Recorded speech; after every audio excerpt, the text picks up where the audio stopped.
النهارده هنعمل مع بعض عجة البطاطس من غير فرن. وجبة سهلة جدا تقدري تعمليها للغدا او للعشاء. هتحضريها في 5 دقايق وكمان هتسويها في 5 دقايق. مش هتاخد وقت خالص ولا مجهود منك، بس أكلة لذيذة تقدري تعمليها كده وقت الزنقات. يلا بينا مع بعض نشوف هنعملها ازاي. بسم الله كده. في الأول هنحط طاسة كبيرة على النار وننزل فيها بشوية زيت، يعني نقدر نقول كده ربع كوباية صغيرة زيت. ونحضر وحدتين بطاطس او 3 او 4 على حسب الكمية اللي انت عايزاها. هنقسم البطاطس نصين او 4 تربع ونقطعها شرايح. المهم الشرايح هتكون حجمها صغير، يعني مش شرايح كبيرة قوي. هنبتدي ان احنا نقلب البطاطس في الزيت لحد ما يدبل كده شوية. بعد كده هننزل بوحدتين بصل بحجم وسط، برضو شرايح. ونبتدي نشوح البصل مع البطاطس. احنا سوينا البطاطس الاول نص تسوية ونزلنا بالبصل، وهنبتدي نشوح الاتنين مع بعض لحد ما يبتدوا ياخدوا لون ذهبي. هنلاقي ان البطاطس اخدت نسبة من التحمير، والبصل كمان كمية كبيرة منه اصفر، يعني بدأ يقرمش كده حاجة بسيطة. بعد كده بقى هنحط رشة ملح ورشة فلفل اسود ورشة بهارات، وهحط رشة قرفة بس صغيرة. البهارات هنا ممكن تستخدمي بهارات اللحمة او ال7 بهارات زي ما تحبي، بس القرفة مش هنكتر منها، رشة بسيطة كده قرفة. لو انت حابة تحطي توابل او بهارات بتفضليها تقدري تحطي النوع اللي يعجبك. بعد كده هنبتدي نقلب البطاطس والبصل مع البهارات والفلفل، وبكده عندنا البطاطس والبصل اتبلوا. هنسيبهم ثواني بس على النار، ونبتدي نحضر خليط العجة اللي هو عبارة عن كوباية لبن ومعلقتين كبار مليانين دقيق، وهنحتاج كمان لبيضتين.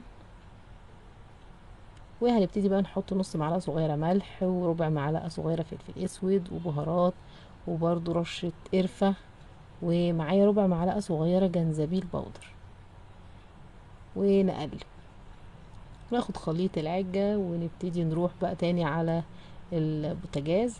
هنلاقي ان البصل والبطاطس اتحمروا كده، اخدوا تحميرة بسيطة يعني كده. إيه، ننزل الحروف بتاعتهم لو في حاجة طالعة كده على حرف الطاسة. وبعد كده هنحضر فلفل الوان او فلفل رومي شرايح. انا عندي فلفل احمر واصفر واخضر كمان اللي هو فلفل رومي. قطعت شويه كده صغيرين شرايح، وهبتدي اوزعها على الوش.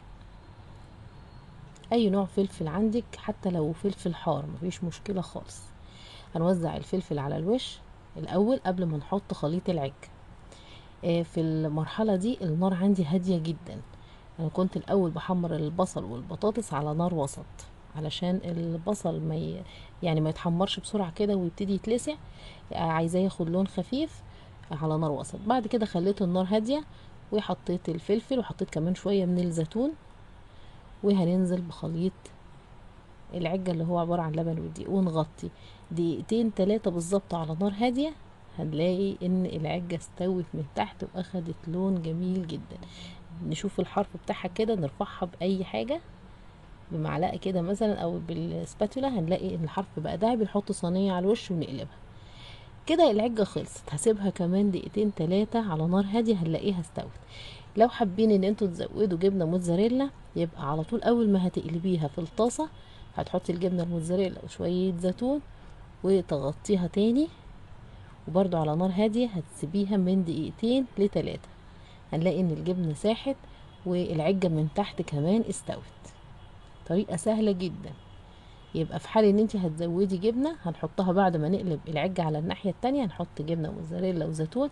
لو مش حابين ان احنا نزود جبنة يبقى هنقلبها الناحية التانية ونغطيها ونسيبها تكمل تسوية. واول ما نرفعها نلاقيها اخدت لون ذهبي من تحت كده، تبقى هي استوت. مجرد ما بنرج الطاسة كده بنلاقيها بتتزحلق معانا، نعرف كده ان هي استوت واخدت لون حلو. نقطعها بقى ونشوفها مع بعض. سهلة جدا جدا، وجبة سهلة وسريعة ومكوناتها بسيطة وطعمها لذيذ جدا جدا. والجبنة عندنا يا جماعة اختياري، بس فعلا اضافة الجبنة خلت العجة ليها طعم رائع. فتقدري انت تستخدميها، وممكن على فكرة تستخدمي اي نوع جبنة، بس بلاش الجبنة الحادقة لان احنا عندنا زيتون، مش عايزين العجة تكون حادقة بزيادة.